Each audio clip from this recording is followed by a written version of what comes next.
And welcome to Team Radio, your motorsports podcast. How is everybody doing tonight? Hockey, aka, well, actually, let me reverse this. Chris, aka Hockey Hess. My name is Jake, aka TK, and we are your hosts this evening. Hello, good morning, everybody. Good afternoon. In synchrony, good evening, and good night. Oh, yeah. Almost.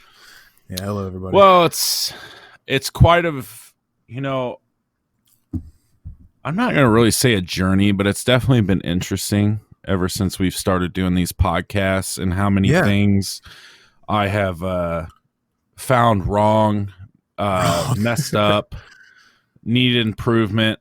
What? No. We literally just got done looking at the new Team Radio logo.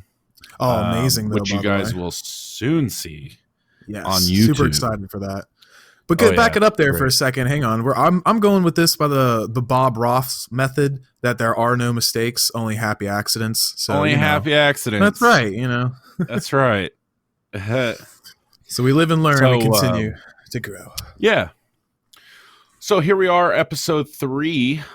Who knew we would make it this far, even though we are not far at all. We have a lot to do, a lot to talk about tonight. I promise I will stick to my guns when I say we're going to keep this a little bit shorter than last week's podcast, which was an hour and 50 minutes long. I thought you were about to say under an hour, because I'm going to call that. No. So, hey, it's all good. It is. What you got for us? What's up today?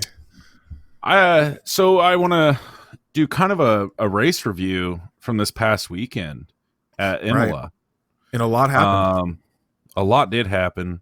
It was the first weekend where they only had one practice session, which I hope F1 does in the future a lot more. I really liked that. I agree. I think it was interesting, especially at a track like that.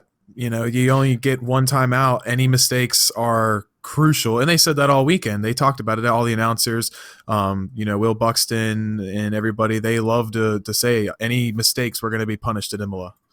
Yeah. The one thing is, though, why start it at Imola? Why wouldn't they start this on a track that everyone kind of knows? And I can see the argument here. You want to do it on a track nobody knows, but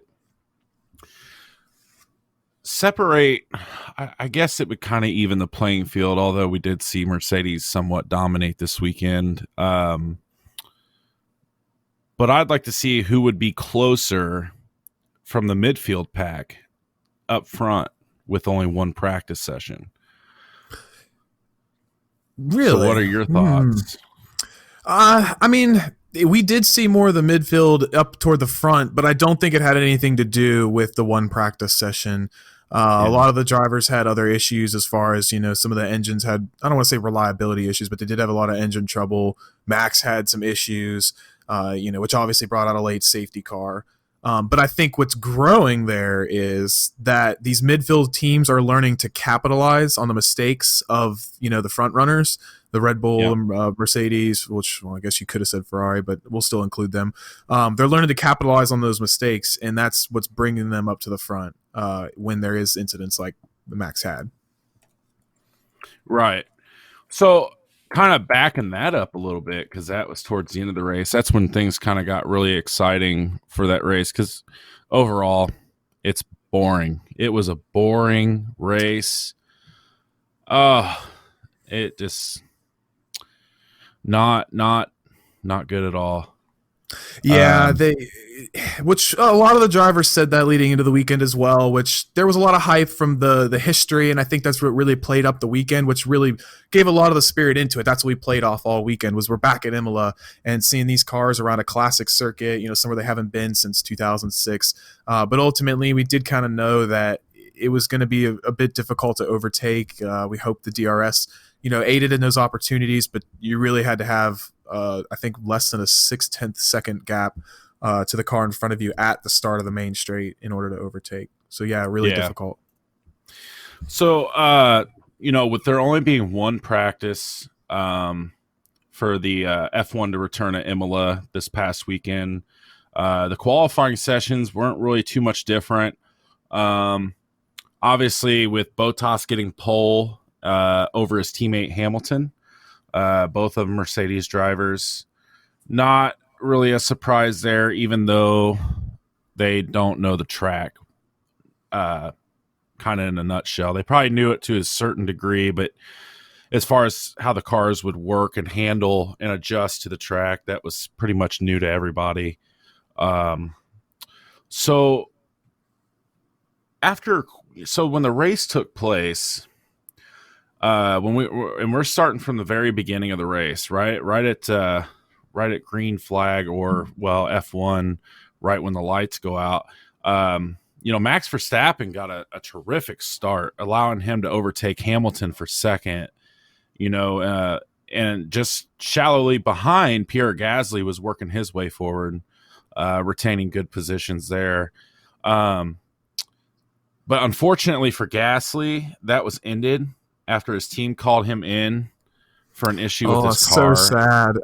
Yeah, Everyone's heart dropped. You could even hear it in the mechanic or the engineer on the yeah, wall. He came on the radio. He's like, "I'm so sorry, Pierre. I'm so sorry, but please listen." He knew that Pierre was going to be upset, and he didn't say anything back. He didn't. Some drivers will yeah, say, "No, let me go, let me drive." That used to be the way, but now with only 3 engines a year, you have to preserve your parts, and they called him in. But I yeah. think it was a safety issue as well.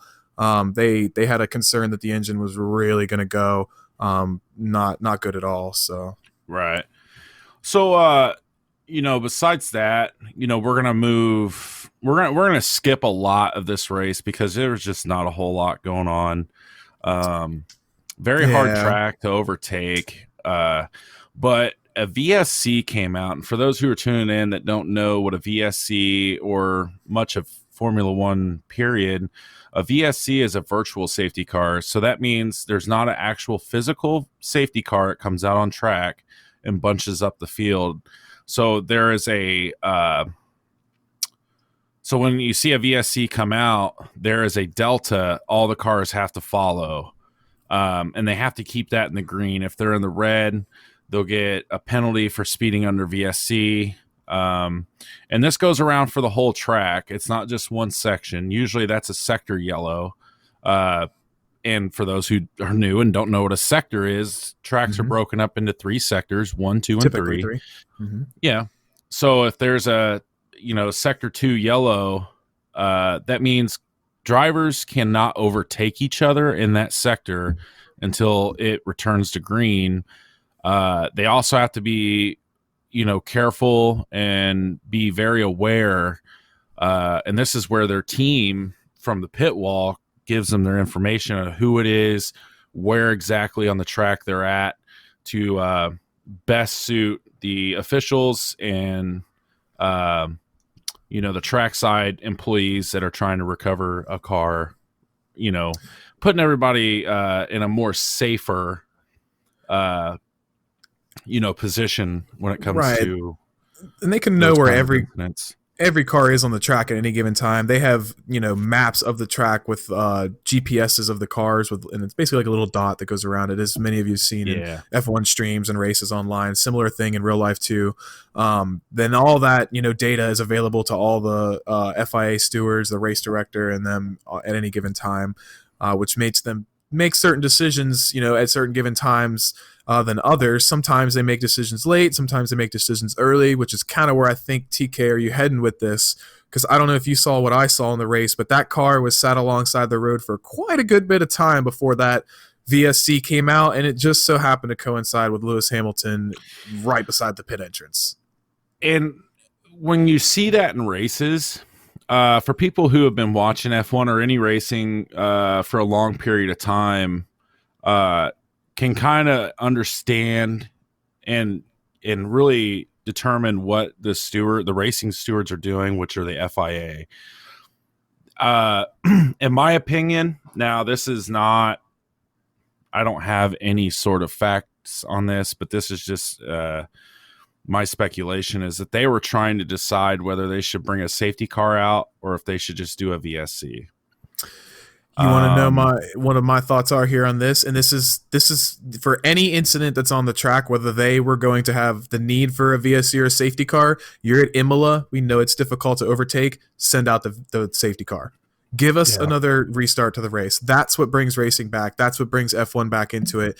It's one of the only sports, in fact, well, I shouldn't say sports, but only motorsport that I know of, besides a few of the endurance things, where they do virtual safety cars and just sector cautions. Most every other yeah, place, like NASCAR, you have an incident immediately, safety cars out, and everybody regrids, and that's what brings the drama. That's what brings the overtakes and the fight for the front.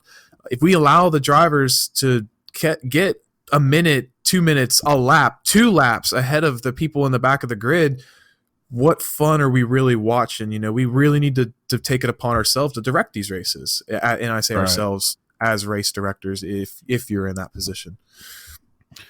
right. So essentially, either way, this does nothing but fall into the hands for Hamilton to make a free pit stop, which allows him to stay ahead of his teammate, Valtteri Bottas. Unfortunately for Bottas, I don't think would have been able to hold on for very long against his teammate, just for the fact that he had floor damage from debris on the track early on in the race. So it kind of made it hard for Bottas to really, keep up with his teammate, more or less just pass him and go for the win. And we saw that in the later stages when Max Verstappen was able to capitalize on Valtteri running wide, second to the last corner. There's like that little short shoot, and he got off in the gravel, lost a ton of time. Max was right on his gearbox coming up onto the main straight, able to get DRS, flies past Bottas, and, was on a P2 run. And Flying way out there. Unfortunate for Max with I think it was 12 laps to go. Not much. His hard Definitely tire. not much. Yeah, there wasn't much. I think it was about 12 laps, I want to say. I'd have to go back and look at it. But his hard tire compound, that is the white wall tire. Mm-hmm. For those of you who want to watch that clip, you can find it all over F1. C4 that weekend, I think. The C4 compound. Yes, C4, yeah. And it just gave out. And it sent him into the gravel pit. Spectacularly, actually, too. It exploded. I just thought of what it actually exploded like too. Think of it when you open up a can of biscuits or croissants.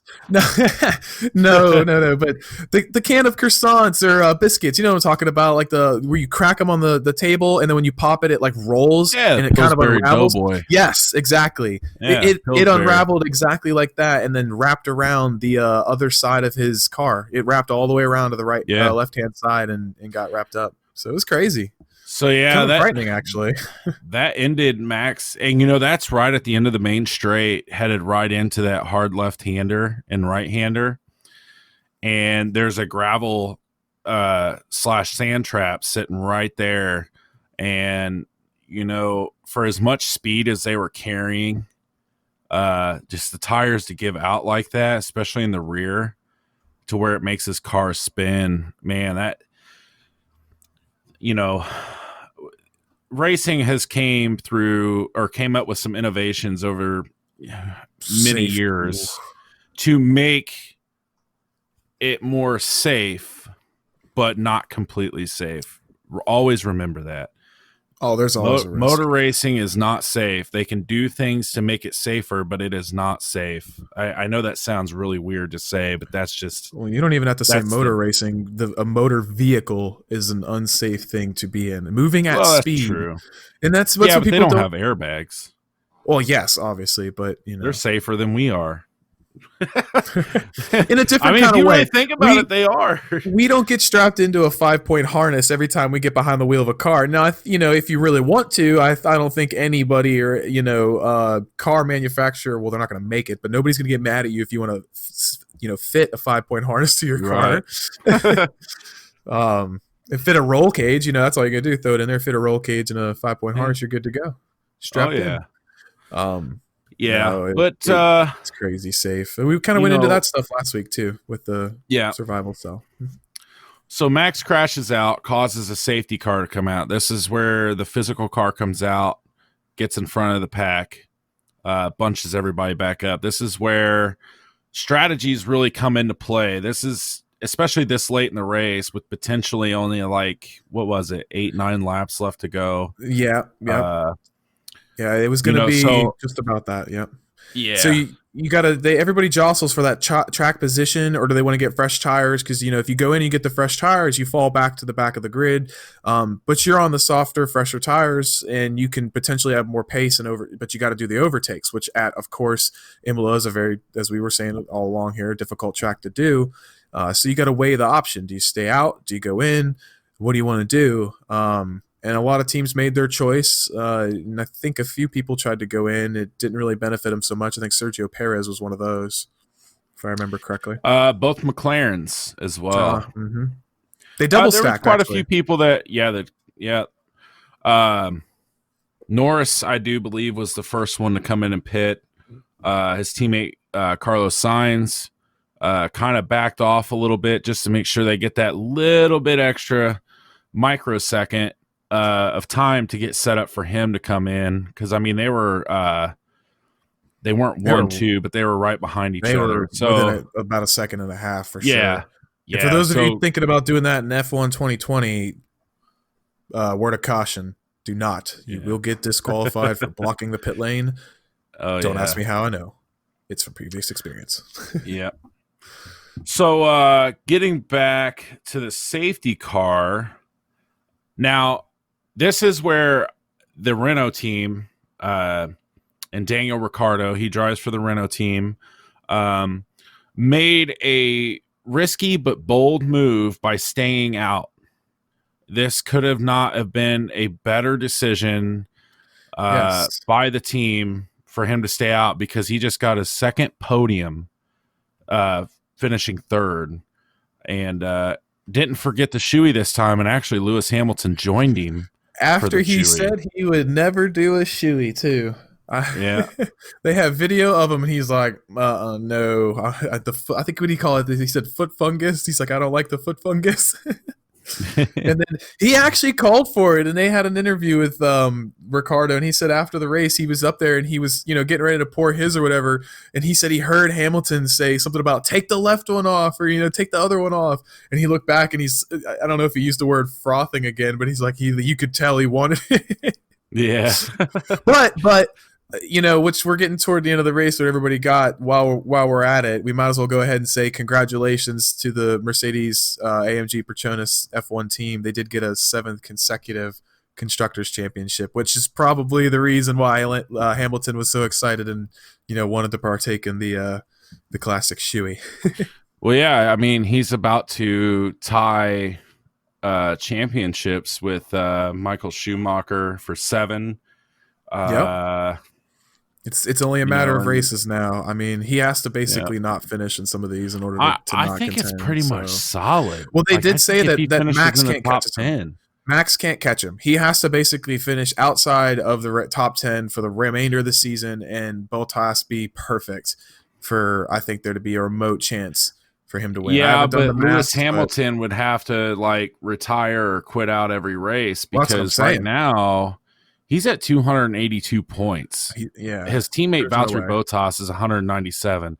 There's no way he's catching that. No, that's almost 100 points. So exactly, yeah. With only we're gonna see 5 races left. Yeah, I don't even think it's that much. It might be 4. Is it the Turkish Grand Prix? Bahrain twice and Abu Dhabi still going back there. So 4. Abu Dhabi, so 4. Yep. Yeah. So with 4 races remaining, I mean, theoretically, if Hamilton didn't finish in the top 10 for the remaining races, Valtteri Bottas could potentially win the Drivers' Championship, but we all know that will not happen. It's Mercedes we're talking about here. But I want to back it up, though. We're getting a little too ahead of ourselves here. I do want to throw this little shout out to George Russell. for absolutely Roman Oh, Grosjeaning it underneath the safety car. Oh my poor man. goodness. You could You see it know, in him I too. can't After, feel oh, bad. I can't feel bad for him. I can't show I do. sympathy for that. You I know, I didn't do. when Grosjean did. It's just stupidity to me. So Um, it's going to raise the question for a lot of the people out there: is he ready for a seat in a Mercedes? Because no. if you watch back over the clip, especially, he's on the radio with his, or he's on the radio with his team, the engineer on the pit wall, and they're talking about, you're in P10. They're like, oh, this is it, boys. We got to, let's keep it smooth. Let's get a chance for points. They're like, don't worry about the tires too much. Just keep it smooth. Literally, like 700 meters, maybe I think it was half a turn around the corner as he's coming down the straight, just tries to put some gas in it and rev up the tires a bit, get some heat in them, and plows it right in the wall. And we've been there. I mean, I've been there. I'm not a professional. We've been there in the league races. We do. That sucks. I feel for him. I guess I don't. As a I just driver, I don't. do. But But so this. So going back to the restart after that had happened, Albon needing this race to be an absolute redemption race. Now, Christian Horner, did report on an article and said that, we're trying to restore confidence in Albon for the Turkish Grand Prix.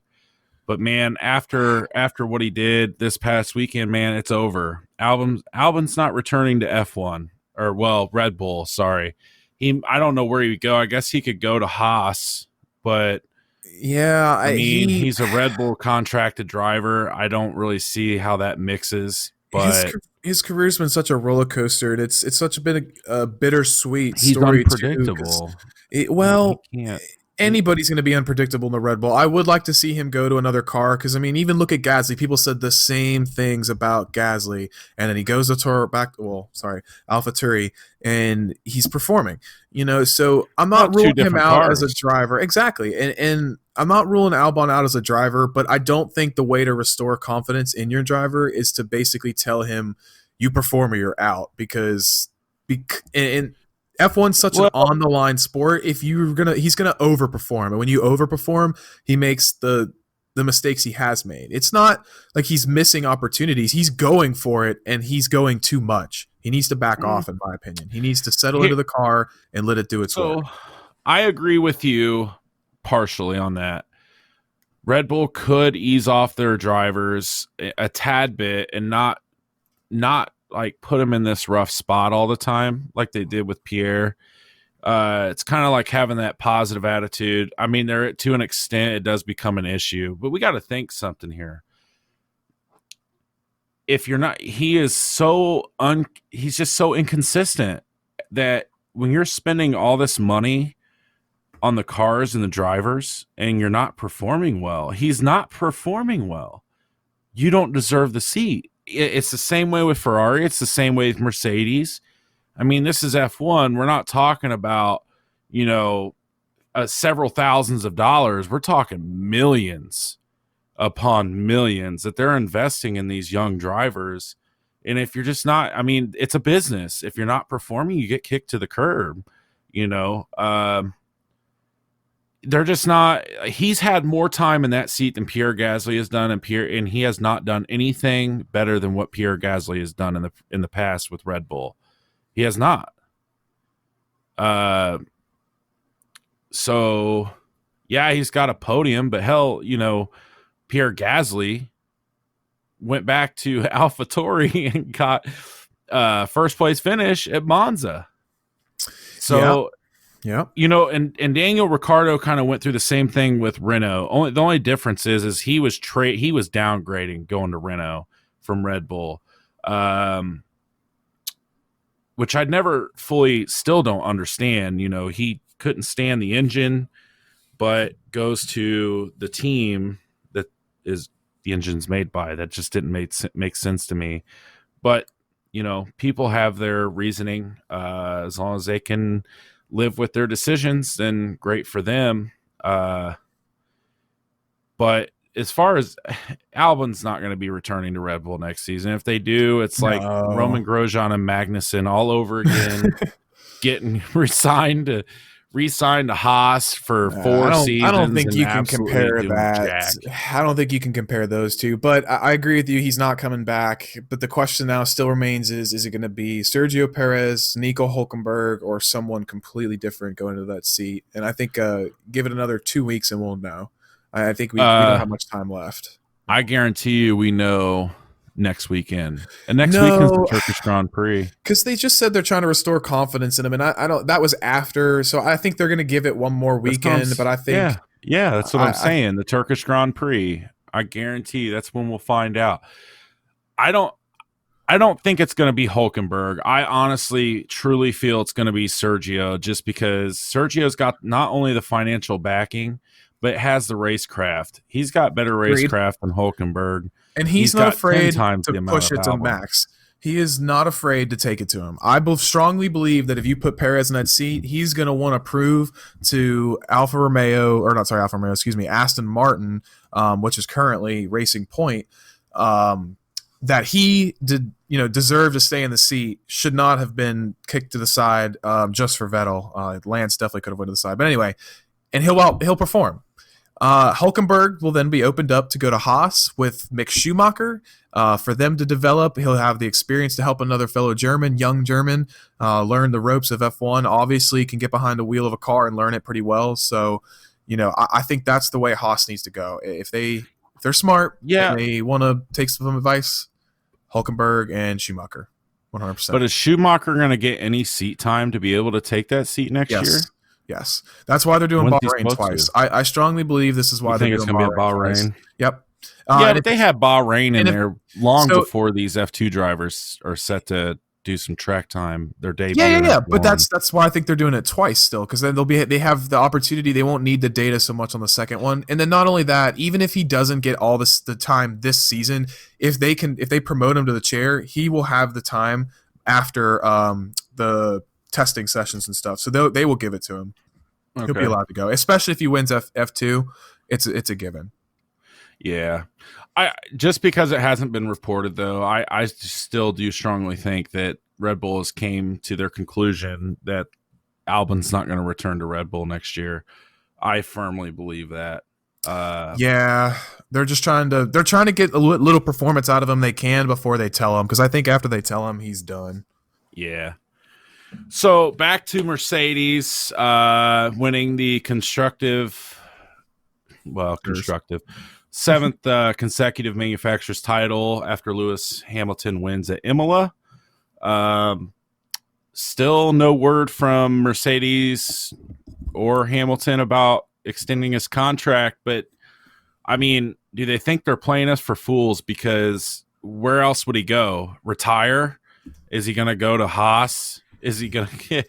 There's nowhere for him to go. The only thing that I can think of is if he does not stay, he retires. That's the only thing that I can think of. And it would be out of nowhere, but you got to think about it this way. And this is getting a little bit outside of the motorsport side of it, but he's, 35, going to be 36 if he's not 36 already. Maybe he wants a life. As far as I know, he's not seeing anybody. He doesn't have, a lot going on. He just has his career. He's got his... I guess I can call it extracurricular activities with all the, promotions and stuff he does now. But he doesn't really have a life, so maybe he wants to take a year or two off. Maybe he wants to back away from the sport and do what we've said a lot, and give another younger driver an opportunity to move up. And if he really wants to help a cause, like he has said, he could do that. He could back out and give the opportunity for another driver to come in. But is he willing to throw away the potential of, surpassing Michael Schumacher's records? Well, I get that. He just strikes me as a person who wouldn't want to let that go. I mean, So here's the thing then. Do you go for the 8th and potentially end your career on a low by not getting it? Or do you go out on the high of winning literally, 6 in a row, 7 in a row with your championship team? That the thing was, Mercedes has now won more championships in a row than Ferrari did during their golden era, I'll say. So they've now become essentially the most dominant team in a row in a consistent, set of time span to win in Formula One. And that's a pretty good way to go out. And if you stay and something happens next year and Red Bull can take the fight to him and win, you go out on a little bit lower note. So I think that's honestly what he's debating. I'd be debating. I don't think so, because look how far ahead they are. You really think so? Oh, I know so. There's no way. I see it on the track, but I want to believe that next year is going to be different, and I guess that's what makes me one of those crazy F1 fans that thinks that the next season everything's going to change. We're going to have a whole new grid, but you never know until it comes, and I think that's the excitement of the sport. You never know until you're out there racing, and when you're racing, anything can happen. Well, and the other thing is about Lewis Hamilton, he's not a big like. Not necessarily a believer, but he's not very big on like what ifs. He seems to be pretty impulsive. True. He determined. I don't think with this momentum they have, and with no sign of anybody really being very competitive with Mercedes anytime soon, at least till the new cars roll out in 2022. Will that be a factor? I think Mercedes will run away with it again next season, as they have all the seasons they've won for the most part, especially in the hybrid era. But I just don't. I don't see him retiring. I think this is just kind of like a hype moment. Maybe he's waiting to see what Toto Wolff's going to do, because I know there's talk about him leaving. Toto Wolff has invested money into Aston Martin as well. Quite a sum. Yes. I know they said earlier in the season, he said that he had no intentions, but that's just to get media off his shoulders, honestly. Well, yeah, and I mean, everybody, changes their mind or changes their opinion at some point or wants to do something different. So I wouldn't be surprised to see him maybe make a different decision later on. So, he even said he might leave F1. He said he might not come back and do anything because he wants to go spend time with his family. He talked about being away from home and, not really being able to do the things you want to do as far as the life goes. So a lot of us, we look at the glamour of the sport, but we don't see the hours away that these people put in, and, the meals that they spend more with that crew than they do with their own kids and wives. And, it's a crazy thing. They're traveling all the time. So, yeah. I'd like to see him stay, though. I like Toto. I do like Toto. Yeah. I want to touch up a little bit on the Honda, Honda leaving F1 after next season. So this is just an article from Racer. You can find this article at racer.com. So in the wake of auto manufacturers' withdrawal, Racer understands IndyCar will seek a new sponsor. Oh, sorry. I'm getting a little ahead of myself. My bad. There was an article about Honda pulling out of F1. No, of F1. Oh, yeah. Season. Oh, yeah. Okay. It's old news now. People have heard it. But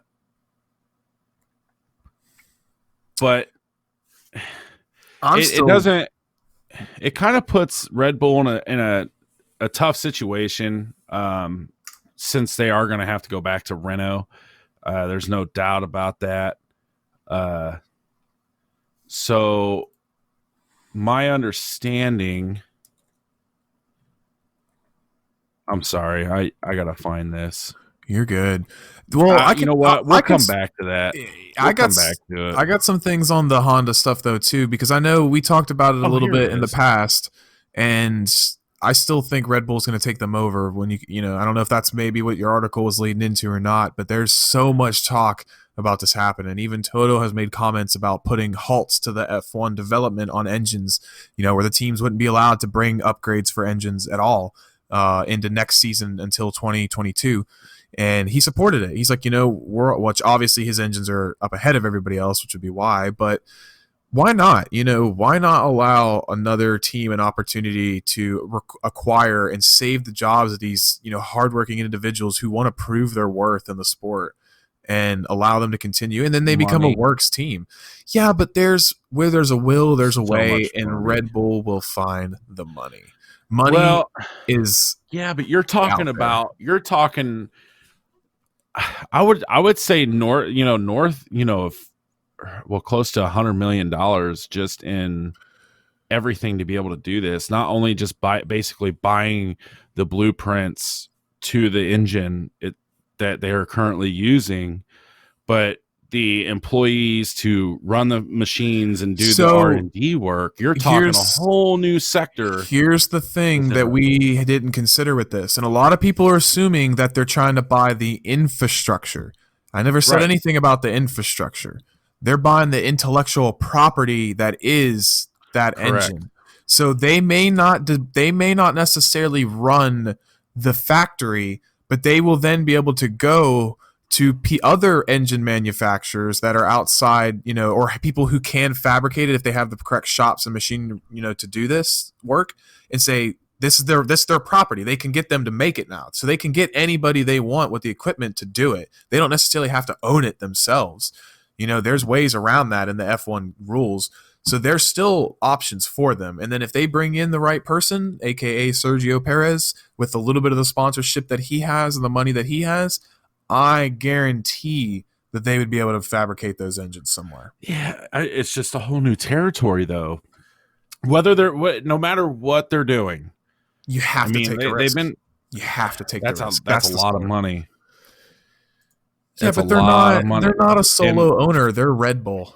They but can the other they can thing take it. is, well, I mean, if that was the case, then they should be beating Mercedes. No, That doesn't mean they spend it on what they're doing. Mercedes does spend more money, but Red Bull can afford to put some more into it. They just necessarily don't want to. I don't. Yeah, and I agree with them why they wouldn't want to. I mean, you're talking about an era that is close to ending, and you want to sink money into something that's not going to be around for very much longer. Yeah. The part of the reason why, and I wish I could find this, but I know Honda's leaving because they want to put their resources and their financial backing into road cars. They're pretty much done spending all this money in the in this what essentially now is old technology for motor vehicles. Hybrid engines are old now. They've been Yes, around for 8 years, but and that's not what sports are about. And that's where I get a little bit disappointed. And I understand, I get it. I completely get it that they're not in it for a sport. This is a business and they need to make money. But when you start running it like, well, I guess Toto does too with the Mercedes. They run theirs like a business. But you got to remember that you're there to win and you're there to prove that you're the best at what you do. You're not there to prove that you can help the car industry or, whatever. They're there to win the sport. So you well, join because actually, they you want to are. race. IndyCar is the same way. They take all that research, that R&D, and all the development, and they put those into daily driving cars. Well, I agree. I They're mean, I wanting got to that part too, but I'm just making the comparison to a sport in general. You know what I mean? they want to quit. Basically, what they're doing is they want to quit wasting time with F1. They want to move into the consumer vehicle and essentially be into the all electric. I mean, look at Tesla. They're looking at Teslas and they're all over the place. They want to be a part of that market. So instead of taking this money and spending it on something that is old now, hybrid engines are old, and going fully electric. That's Yeah, why you got to be it has a careful lot to though. do with the consumer market. It Ah, doesn't really mean so much about the competitiveness in the sport. I mean, I wasn't saying it competitive in the sport. I'm just saying, like, if you compare it to baseball, there's nothing from baseball that helps further any other industry besides baseball. It's just fun to play and watch and be around. So that's where I was kind of trying to make that comparison that F1, when you get down to the root of why you do a sport or why you race, it's because you love to race. You love to be behind that, at least the drivers, the mechanic, the people that are out there. That's what they're there for, to put the car on a track and race it. It's not about going back to the consumer and making a better road car for them. They don't, in Yeah, fact, but that's not what they're about, though. Like I know Mercedes is the that's the same money way. part. That's the money part, and you gotta make profit, and you gotta have your business ran. And I think there's a way to do both. I just think there's a way to do You know, both. I'm going to kick this back in time, way back in time, just to kind of use this as an example. When Carl Fisher, developed the Indianapolis Motor Speedway, it was not intended for racing. It was intended for testing road cars, which, became a competition after time, a short period of time. So racing in general was initially not even, it wasn't even racing then. It was a platform on which they could use road cars to test on tracks legally. That way, for safety features, for speed results, emissions. I mean, well, now emissions. Back then, they didn't really care. But it has came such a long way. We have actually forgotten what it really means, and it's not just about the cars. It is about the human competition. But at the same time, these sports cost a ton of money. Even IndyCar is a ton of money, and it's not even, it's a drop in the bucket compared to what F1 spends, on their season, just a team on their season. And I think I know Honda was like, this is not where we're wanting to move. This, we want to start doing what Tesla's doing, essentially. That's kind of in a nutshell. There's obviously more detailed reasons as to why they're doing what they're doing, but in a nutshell, that's what they're doing. They don't want to spend their money on that anymore. They've done their R&D. People say they're just sore losers, because they didn't win with Red Bull their first or second season for a constructors championship. They're leaving because of their pride, and they're just mad. No, it's because they want to put their time and money in a more useful, as much as I love racing, but racing is not a necessity. Yeah, it's true. And with our environment and climate getting all out of hand, Honda wants to be the one on top that solves the problem. So, I mean, take it with what you will, digest this. It's always going to be, I would say, good discussion. There's a lot of valid points on both sides of the aisle. But they're leaving. I don't think there's really much F1 can do or any teams can do to keep that from not happening. Yeah. But not the way they are now anyway. Now, this is kicking into IndyCar now too, because Honda's been big in IndyCar for many, many years. IndyCar is going to that hybrid engine in 23. What does that mean for Honda? Are we not going to see Honda anymore because of the hybrid engines? Because they're backing out of F1 because of it. They're done with the hybrid engine stuff. So they haven't really said anything about that as far as IndyCar. I guess we'll have to wait for more time to see. We're still 2.5 years or so away from that happening. But yeah, we'll find out in time. But moving on, that's pretty much going to complete F1 for the most part. Mm-hmm. There's some things we've missed that we can talk about another time. But moving on to IndyCar. I do believe I said this last podcast. Congratulations to Scott Dixon on his sixth IndyCar championship. One less away from AJ Foyt, who has 7. Scott Dixon went in the 2003, the 08, 13, 15, 18, and now the 20 championship IndyCar series championships. Yeah. My biggest question, it seems to have dropped, and maybe there was an answer out there and I could not find it, but is Tony Kanaan going to come back to IndyCar one more time to complete his retirement due to the bad season, I will say, because of COVID this year, kind of threw teams out of balance and the drivers. Will he be able to come back and just do another oval farewell tour, or tour, more like series? I hope he does. Yeah. Logically, I don't think it will happen. I think he will come back for the 500. I would very well hope so. He'd come back for the 500.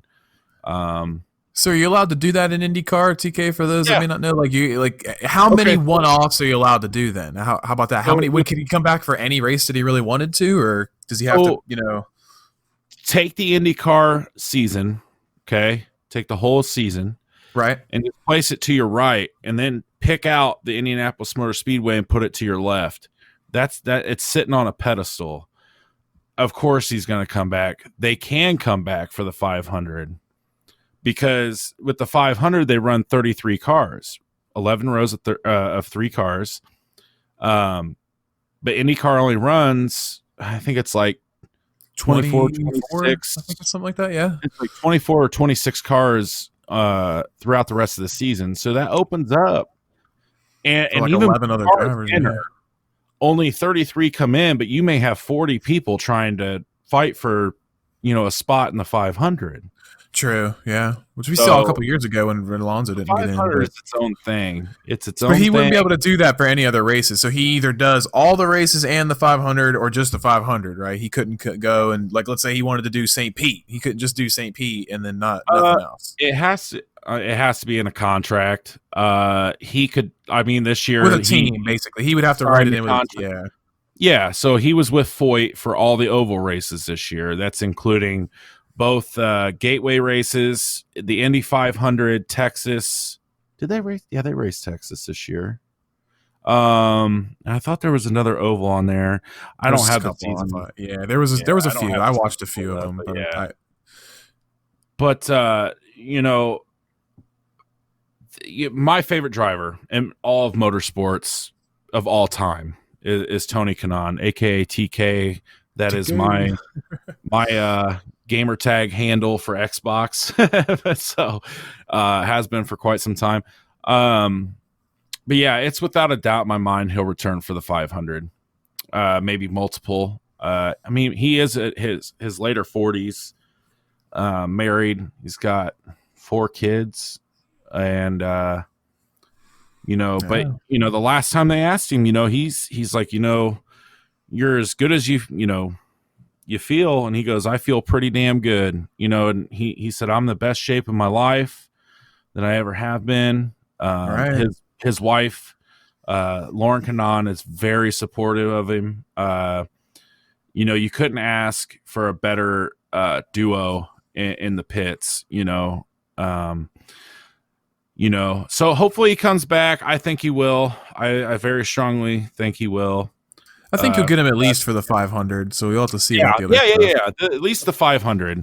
Honestly, as a fan, I know it sounds very selfish of me. I hope, I want him to race the 500s as long as his hands and feet still work. But I can tell you the dedication there. Yeah, back in 2013 when he won his Indy 500, it was a long time coming. I couldn't hear myself. The crowd was just so loud. Tony Kanaan has told reporters that, when I crossed that finish line and won the 500, he's like, I couldn't even hear my car. The crowd was just so loud. He is an absolute fan favorite. I don't think there's a person in the world that doesn't like him. He's a 2004 IndyCar Series champ, and 2013 Indy 500. You know what? Yeah. There's drivers out there that have multiple, 4, being the highest amount ever won by one single driver, AJ Foyt being one of them. One solid. You win the 500, Yeah, that's a pretty. It's yeah. You're on the most famous trophy in motorsports, the Borg Warner. So very, very, very precious. And I'm glad that, you know, I got to see it before his retirement 7 years later. Well, maybe But, he'll come back next year and get you one more win. What would you do next year if he came back for just the 500 and wins the 500? How excited would you be then? uh, yeah, We'd have a I whole don't know. podcast dedicated to I don't just that race. That's how excited he'd be. Yeah, I don't know. Today's I topic: would lose it. the win. I'd lose it. Yeah, my buddies would know me best. That they would know I'd lose it. Um, so, They but couldn't stop you from running down on the track. yeah. So, you know, kind of back to the whole Honda deal, but this isn't part of F1. This is still IndyCar, or IndyCar racing experience. You know, this is where the two-seater comes involved. Honda pulled out of the two-seater after 15 years of running. For those of you listening who don't know what the two-seater IndyCar experience is, so it's the it's the two-seater that you see before every race that's on track, typically carrying a celebrity of some sort. Right before the start of any race, the 500 always was Mario Andretti. And then the road and street courses is either Mario. I know Connor Daly's done it. Man, I can't remember some of the other names, kind of rookies, some people who had some one-off rides, reserve drivers have done it. I haven't personally done it. Just never really had the opportunity to do it. Time, whatever. It's a very expensive thing to do. Yeah, those things aren't cheap. Any sort of driver experiences aren't cheap. I've looked into several of them. You pay several $100s for what is minimalistic laps, and if you get anything off the track, you are held liable for everything. Like, I mean, if you dip a tire over the white line into the dirt, they will send it to the garage for a full inspection, and you're getting nothing back. And then you do get charged a significant deposit before you even go out in the car as well. So Where's you have this to have at? several grand. There's a bunch of different ones. I mean, and I'm not talking about I know the Kentucky Indy Speedway has one. Yeah, Because I know Indy IMS doesn't allow it. There's a driver experience in Charlotte. There's a driver experience, I think, out in Las Vegas. There's some down in Atlanta. There's one in Kentucky I know of. There's some in Kentucky Speedway. I've seen some down in like Daytona, I think, too. Rarely, it depends on when it's at. But some of them you have to go with drivers, depending on the car. If it's a supercar or higher, obviously you're going with another buddy in the car with you. Yeah, and like I said, it's fun, but it's nerve wracking. You're just basically driving the car at normal speeds on the track. I also haven't done it, but a couple people who told me that they did do it said it was quite terrifying. I want to do it, but I'm going to wait till it's not going to hurt so much if something happens to that car. Yeah. Well, it definitely opens up some new opportunities for the two-seater if it continues. I guess I hope right now the only person to do it, I think they will. It just won't be. I don't know exactly how that works because engine that's in it. They don't. IndyCar doesn't own those engines. They go back to Honda or Chevy. Their lease. True. Well, they could probably find an engine out of it, but I think one of the things that's going on with this too is didn't they have somebody recently get in a wreck in one of those and get hurt? If I remember, I remember they were racing.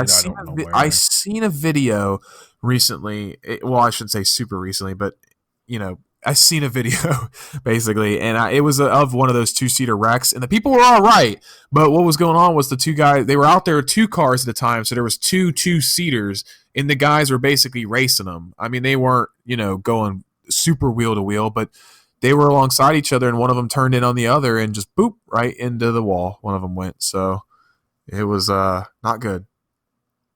Huh. Yeah, I'll have to try to figure out if, for the next episode or something if I can find it, but it's out there somewhere. Yeah. I don't recall hearing anything about that. Wait a minute. Was this like how long ago do you think it was? Do you think it was like maybe 15 years ago? No, No, no. This was recent. Um, because there was a Nigel Mansell 2-seater Minardi crash, but that's been a long time all right, here it ago. is. Here it is. Early Here it 2000s. is. Here it is. This was okay. So it was a little bit ago, not that long ago. This was about a year ago at most, 2019, June of 2019. So about a year or so ago. It was Mario Andretti himself at the age of 79. He crashed a 2-seater into a wall after failing to negotiate a bend properly at the Texas Motor Speedway. It was the Honda Cypress Blue 2-seater. Oh, it's the blue one. Mm-hmm.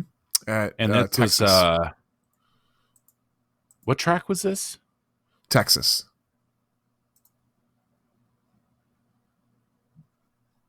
In 2009. Hockey. He said, "I thought it was in Texas." What track was this? Can you hear me there, TK? Do a sound check. Uh-oh. I think your mic just went out, but yeah, for the viewers, it was in Texas. But anyway, yeah, it says right here that Andretti himself said he thought he had saved the car. Second. I'm having a little bit of audio issues. I can't hear you, so give me just a second. But continue. Yeah, Andretti did say he thought he had saved the car, but he didn't, and it hit the inside wall a little bit, but not too big deal. I'm safe. There we go. I don't want to hurt All right, myself or anybody. That's just the way it is. So TK is back. He can hear me again, but yeah, I did read the quote to everybody that he gave himself. He didn't get hurt. The guy he was with didn't get hurt, but he just essentially almost misjudged the corner and went a little bit into the wall. He was 79 years old. I mean, not sure if he's, well, I don't want to say fit to be driving a 2-seater vehicle at that speed on a racetrack. So, you know. I mean, that car gets handled all the time. And it's not like, not to say they don't take care of it, but it doesn't have, I guess you could say, the special attention that the real Indy cars have. That's true. And I just think maybe something went wrong in the car, but they don't want to tell you that something went wrong because they don't want to drive people away. Oh shit, this 2-seater could hit the wall. Of course it could hit the wall. Of course, that's what you signed up for. You know, you signed up for the risk of that happening. You know, I don't know. I would like to think I'd like to hit the wall in one of those cars just to see how just to see what it's like. It may sound pretty idiotic of me, but hey, man, I want to experience some things. But you know, yeah, I don't know really what to make of it. I think Chevy might sponsor that car. You know, put a Chevy engine in there if they've got one to spare. It could fade away. Who knows? Maybe they throw one of the old IndyCar engines in it, you know, like some old V8, you know, or an older V6 that they can acquire. Who knows? So, yeah, but I know Honda's backing out of it. So we're going to start moving on. I promise not to let it run so long like last time. So real quick, just kind of fill in some other IndyCar news. With Paolo moves to CGR for 2021, which is Chip Ganassi Racing Team. There you go. That's good for him. He showed some pretty good, you know, some big stones this year for his rookie season. He's a Spanish driver. Looking forward to seeing him race, man. I think he's going to be a very strong competitive driver in the near future, possibly next year. We'll see. Felix Rosenquist, I know we talked about this last time, joins McLaren Aero Team for 2021. So not only is Palu moving to CGR, also Jimmy Johnson signing a contract with CGR as well, starting his full season in 2021. It's going to be very exciting. You know, both of them are on a great team. Hopefully they're able to pull off some good results. McLaren's shown their strength in the IndyCar scene this year, so good luck to Felix with them. Also, CGR confirmed Marcus Ericsson, former F1 driver for Alfa Romeo for 2021. Great to see him staying. Touch up a little bit on the St. Pete race. Not really going to get too much into that other than, great job by Sebastian Bourdais. He had an absolute drive at St. Pete. Making Foyt looking really promising for next year. So we'll have to see and keep an eye out for that for sure. VK, another very well improved driver this season, shown his promising start with Ed Carpenter Racing, has been confirmed to continue with Ed Carpenter Racing for 2021. And I hope it doesn't happen. I really hope it doesn't happen. But Roman Grosjean reveals that he has had some contact with IndyCar teams for the near future. Grosjean, I want it to happen. Keep your dirty paws and your bad luck out of IndyCar. I tell you what, if he comes to IndyCar for 2021, I'll be, my two drivers will be him and Jimmy Johnson, from what I said in episode 1 of this. Because I'm really not against him that much. I know people don't like him. I don't think he needs to be an F1. I've said that. He's definitely out of it for that. But I'm not. I think he's got a lot of experience behind the wheel. I don't think he's a terrible driver, and I think he is good at helping the team set up the car. So I think that's going to help. Yeah, but look at people like what we talked about just a few moments ago. Ericsson, he's been in the IndyCar for a couple years. He doesn't seem to do too bad. I mean, he was even running at the front of the 500. He's improved. So, yeah, you never know. There's some things with Grosjean that are kind of making him retract from IndyCar. So I'm going to read some quotes not quotes. I'm quoting him. What he has told Racer over the last week or so about joining IndyCar after his newly release from the Haas team. It's an option. And if I'm brutally honest, I haven't been sleeping very well for the last 2 weeks. This is what Grosjean's saying. It's a tough year for the world, for the economy. It's not a good year to be out of contract and out of the sport that you were in. Yes, I've been looking at IndyCar. I've had some contact with some good ones, whatever that means. I'm assuming he's talking about good teams, but can't really think. The good old boys. I mean, what, Dragon Speed? Are those some good ones? People who know who Dragon Speed is would laugh too. And I kind of regret that I didn't check the calendar earlier, that there were only 2 speedways and 1 short track in terms of ovals. But saying that, it's not over, and it's something that I would consider. Obviously, it's a big change in life and so on, but I spoke with Marcus Ericsson after he went there and really liked it. He said it's different, it's old style, but the driver has got a big role to play, and the cars are fun. There are teams better than others, but everyone's got a chance to win the race.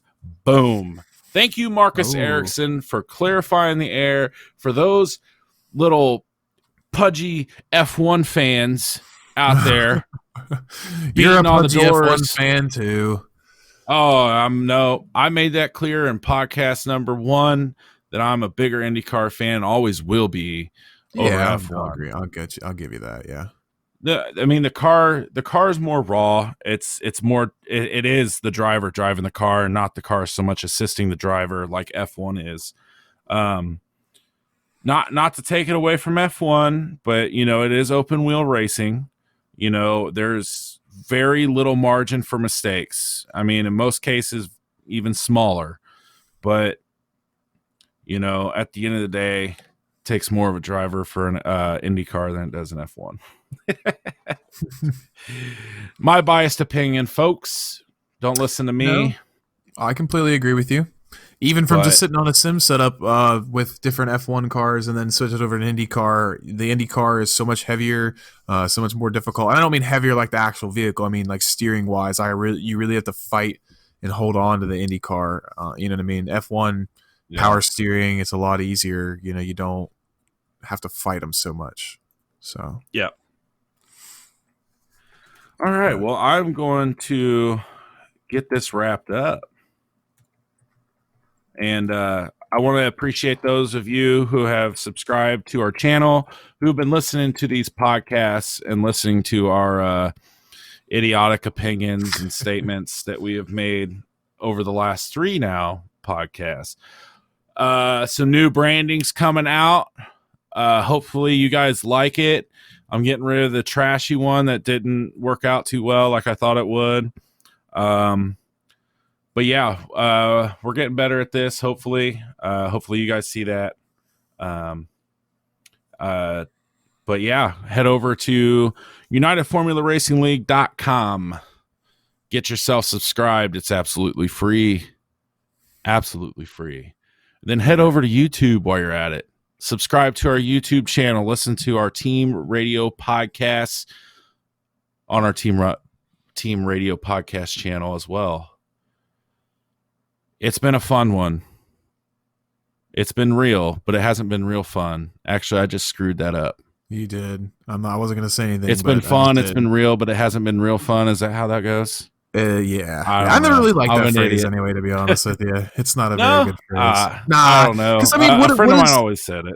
What is it's been real and it's been fun, and then but it hasn't been real fun. Whatever. I kind of see it, but I don't know. But whatever. I'm just talking. To leave you with that thought to plunder viewers. I keep referring to everybody as viewers instead of listeners. That's the most difficult thing I think is podcasts. Yeah, you're still on YouTube though. Well, you're viewing it on YouTube, right? So I guess viewers, subscribers, people who care to hear us talk. Which couldn't be very many, because you can tell we're very dysfunctional when it comes to this podcast thing so far. But that's all right. Like I said, we're getting better. Hopefully everybody has a great week, great weekend. Looking forward to the Turkish Grand Prix. Looking forward to a whole new season next year. So yeah, go over to our YouTube channel, United Formula Racing League. Ring our ding-a-ling, get them notifications so you can see when these future podcasts pop up. Yes. This is TK Hockey Hess signing out. Peace. Thanks, everybody.